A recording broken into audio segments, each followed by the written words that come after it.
आप एक्सरसाइज किस किस्म की बताती हैं ये जो ख़वातीन होती हैं, क्योंकि एक्सरसाइज तो आपको पता है कि प्रेगनेंसी में कहते हैं फीमेल को रेस्ट करो, हाँ। तुम कुछ भी ना करो, बस आराम करो, तो आप बात कर रही हैं कि प्रेगनेंसी में एक्सरसाइज भी कोई होनी चाहिए? जी जी, प्रेगनेंसी में एक्सरसाइज ये एक मिथ है कि आप रेस्ट करें, ये इस कॉन्सेप्ट को बिल्कुल ख़त्म होना चाहिए। ये मरीज़ों की एजुकेशन की ज़रूरत है, उनको ये बताना चाहिए कि आप प्रेगनेंसी में जितना मोबाइल रहेंगे, मॉडरेट इंटेंसिटी तक की एक्सरसाइज आप कर सकते हैं।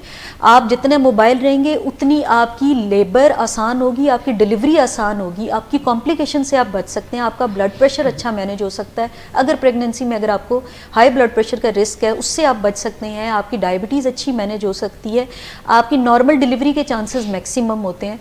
तो ये चीज़ें पेशेंट्स को ड्यूरिंग डिलीवरी हम एजुकेट करते हैं, उनको हम सेशंस में भी बुलाते हैं। तो इसके अलावा एक्सरसाइज में हम मरीज़ को ये रेकमेंड करते हैं कि आपने वॉक कर सकते हैं, आप रनिंग कर सकते हैं, स्विमिंग भी कर सकते हैं, मॉडरेट इंटेंसिटी की स्विमिंग कर सकते हैं, साइकिलिंग कर सकते हैं, और 30 मिनट्स की डेली करें फॉर 5 डेज वीक, यानी 150 मिनट्स अ वीक आप कर सकते हैं, या टोटल आपकी 2 आवर्स एंड 30 मिनट्स कर सकते हैं। उसमें भी फर्दर हम ये एडवाइस करते हैं कि आप 2 डेज स्ट्रेंथ ट्रेनिंग भी कर सकते हैं। तो इतनी आप एक्सरसाइज कर सकते हैं, इससे आपकी शुगर भी कंट्रोल होती है और आप कॉम्प्लिकेशन से बच जाते हैं।